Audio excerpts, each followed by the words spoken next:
Hey everyone, it's Adrian. Just wanted to give you a quick rundown of the spring anime I'm going to be following. I've selected 16 that interest me, but along the way I'll be dropping the ones that lose my interest or turn out to be dumb, cliche, boring, whatever you have it. So first of all, we have Denpa Kyoushi, which translates to Electromagnetic Wave Teach... iPhone. Denpa Kyoushi, which translates to Electromagnetic Wave Teacher. Denpa is like a Japanese term, which means electromagnetic wave literally, and I guess they use it as a way of identifying people who are very, very strange and unorthodox. I guess you could translate it to weird-ass teacher. And it's about a college graduate guy who's very intelligent and wrote some genius-level papers when he was younger, but got bored of that and decided to just become a shut-in with no school, no work, and just write an anime blog for the rest of his life. And his teacher, his sister, thinks he's an absolute low-life scumbag loser and basically beats him into submission and forces him to be a teacher. So, this crazy otaku shut-in anime blog obsessor ends up being a teacher. Now, sounds funny, could be cool, but it's a harem anime, so that could ruin it with just endless cliches and stupidity. So we'll see where that goes. Next up, we have Digimon Adventure Tri, which I'm super excited about because I loved the original Digimon series. I don't know if you watched it when you were a kid, but I was a Digimon kid, not a Pokemon kid, and I loved those first two seasons with the original cast and crew, and I hated it when they picked up new Digimon trainers and Digimon, and it just got lame after that, in my opinion. So I'm really excited to see the original cast return. I think this is going to be awesome. It better be, because this is my childhood. Next up, we have... this is a mouthful. Dungeon ni DI o motomeru no wa machigeteru daro ka. I probably butchered that. But it roughly translates to, is it wrong to try to pick up chicks in a dungeon? That is essentially based in a world that feels and looks a lot like an MMO, and this guy is a level 1 adventurer with a goddess that he serves, and they're partners. She gives him abilities, I think, and he goes and explores dungeons and kills monsters and tries to level up and falls in love with well-endowed women. And then I guess it's going to be another kind of harem-type comedy thing with the guy who tries to be cool and a bunch of girls pining after him. So I don't expect this to really go anywhere, but it seems mildly interesting. I like the title. Is it wrong to pick up chicks in a dungeon? I think that's kind of amusing, so I'm going to see if it goes anywhere. Next we have Gunslinger Stratos, the animation. I guess this started as a video game. I've never heard of it, but it basically revolves around the idea of having two parallel worlds. So the entire cast of characters have alternate versions of themselves living in an alternate version of their world.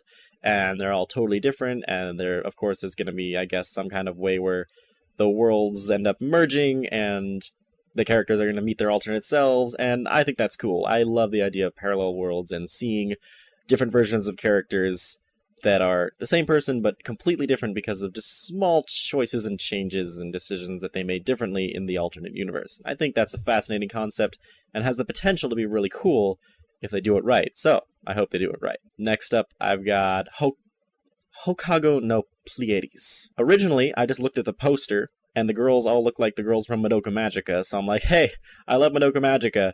These girls remind me of those girls, so I'm gonna check it out. I don't expect this to be as good as Madoka Magica. I don't think it has the same eerie, dark, twisted kind of version. I think it's going to be more of a classic magical girl story. So I don't really think it's going to be good, but sometimes those anime that look lame actually turn out being good, so I'm going to try and see what happens. Next up we have Kekai Sensen. I guess the English version, they call it Blood Blockade Battlefront. It is about New York. A dimensional rift opens up in New York, opening a portal to the netherworlds, and swarms of weird, mystical, paranormal creatures flood into New York, and so they create a barrier over the city to quarantine New York off from the rest of the world so that the netherworld creatures don't infest the entire world. Now we just have a hyper-crazy New York where people have to deal with paranormal fantasy creatures on a day-to-day basis. And so, of course, there's going to be, like, paranormal law enforcement fighting paranormal crime. And, I mean, it could be cool. it might just be a generic cliche action anime, but I'm hoping to see something special in it. Next up, we have Kokaku Kida. Let me try that again. Kokaku Kido Tai. Ghost in the Shell, Arise, Alternative Architecture.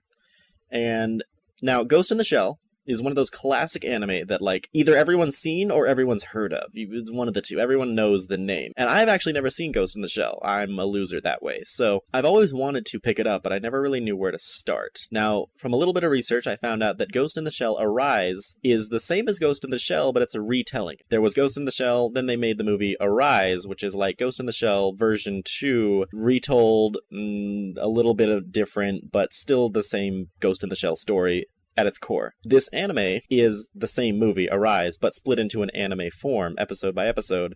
It's going to be 8 episodes are going to make up the movie. Then the next 2 episodes are going to be absolutely new content, which are going to lead into another Arise movie that's coming out later in the summer, I think. So basically, it gives me and anyone else who hasn't seen Ghost in the Shell a reason to watch Ghost in the Shell. Like, if you never watched the movies, now you have an anime that you can follow, and it's the same as watching the movie. And plus, you'll get new content with the last 2 episodes, and then you can be ready for the new movie coming out. So I'm excited for that. I can finally be in the Ghost in the Shell club. Next up, we've got Mikagura Gakuen Kimyo.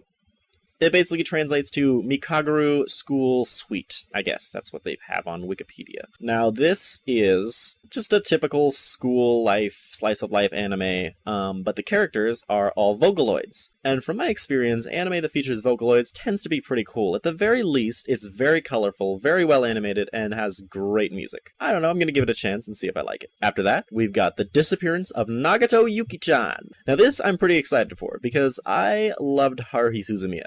I got into it late when I finally watched it, which was like last year. I loved it. I finally understood why people always talked about this and why it was a classic. I was like, this is great. This is awesome. So this is a spin-off story taking place in the alternate universe that we see in the movie, The Disappearance of Haruhi Suzumiya. If you saw that, in that movie, we see alternate versions of all our characters. Hey, more parallel worlds. Nagato, in the alternate universe, is a totally different character. Instead of an emotionless robot, she is incredibly shy and awkward and blushy moe.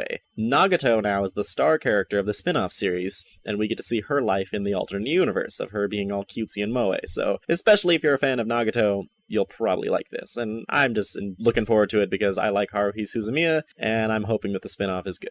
Next up, we have Nisekoi Season 2. I followed Season 1. I liked it, so obviously I'm going to follow Season 2, and that's basically all there is to it. This story is crazy and hectic and hilarious, and I'm looking forward to seeing the rest of it, the conclusion, hopefully. Finally find out who has the goddamn key to his locket. Like, that won't make sense if you haven't watched it, so you should probably just go watch it. Alright, next up we have Owari no Seraph, which translates to Seraph of the End. And this looks interesting. At first, I read the description, and I was like, that just seems kind of cliche. Vampires take over the world, everyone over the age of 13 died. In the next few years, now, like, the entire world is populated by teenagers, or young kids. Vampires have made them all slaves, and now this one main character is trying to get strong enough to take on the vampires. That sounds like every shonen anime ever. It's just going to be a bunch of battles of him fighting stronger and stronger vampires or something, like Bleach or Naruto or One Piece or... So I wasn't really interested. But a friend who read the manga told me that it's a lot more than that. It's deep, it's intense, it's scary. Give it a try. We'll see what happens. Next up we have Plastic Memories. This one looks fascinating. The description makes it seem like Chobits at first. A futuristic world where there are human-looking androids that are created. They look just like humans, they act like humans, they're even designed to have human emotions, but they have a strict lifespan. So after a certain amount of time, they stop functioning and a terminal service organization needs to go collect them for their termination. I'm just curious and what this is. What does it mean to be terminated? Like, it just seems like a little bit of a kind of a dark twist to the cutesy humanoid android girls. So I'm hoping to see something that's not a Chobits ripoff, but that's totally different. Next up we have Punchline. I know nothing about this anime. The description literally is, the series follows Yuta Iritatsu, whose spirit has been separated from his body. Period. That's it. That's all we get. Okay, cool. I don't know. The poster looks cool, though. So I'm going to watch it and see if it's actually good. Alright, after that, we've got Recon or Baycon, or however you want to say that. I don't know. First thing that catches my eye is it's made by Studio Pierrot. Again, No idea how to say that. It's the same studio who made Tokyo Ghoul, which is like now in my top favorite anime. Fucking love that anime. Raycon is about a young high school girl who can see and talk to spirits. So it's like a slice of life school comedy with the Sixth Sense. Could be good. Hoping it is. After that, we've got Triage X. Now, I love how the concept sounds for this anime. It's about a hospital staff. We have the hospital director, his nurses, other staff members, and some random, kids recruited in, apparently. By day, they're a hospital. They heal people, cure diseases, and by night, they cure the disease of the world, the scum and villainy of the alleyways and back streets, and they're like vigilantes going and murdering criminals. So that's awesome, but it is very obviously an ecchi anime. Right in the description, it's like, the nurses are well endowed. I'm like, oh, great. And you can see on the poster, they're just it's all hanging out. A lot of times that can kind of ruin a good anime. So we're gonna watch it, see what happens, see if it's not ruined by ridiculous fan service, but we'll see where it goes. And finally, last but not least, we have Yamada-kun and the Seven Witches. This one, again, I didn't really know much about. The description intrigued me, though. It's about a slack-off lazy bum who gets mind-switched with the top-of-the-class girl. Now, he's a boy, she's a girl, so he gets put in a girl's body who's the top of the class, and she gets stuck in his lazy bum boy body. That just sounds hilarious. How can that not be good? I'm expecting a lot from this. I have a friend who read the manga, said it's great, so I'm really excited for this. And that wraps up my spring anime. Again, I'm going to be following these. I'm going to try and do a review for every episode that I watch, impressions and all that. And hopefully I can help you weed out the good anime from the bad so that I can waste my time and you can save yours. Alright guys, until next time, have a great day. Shut up.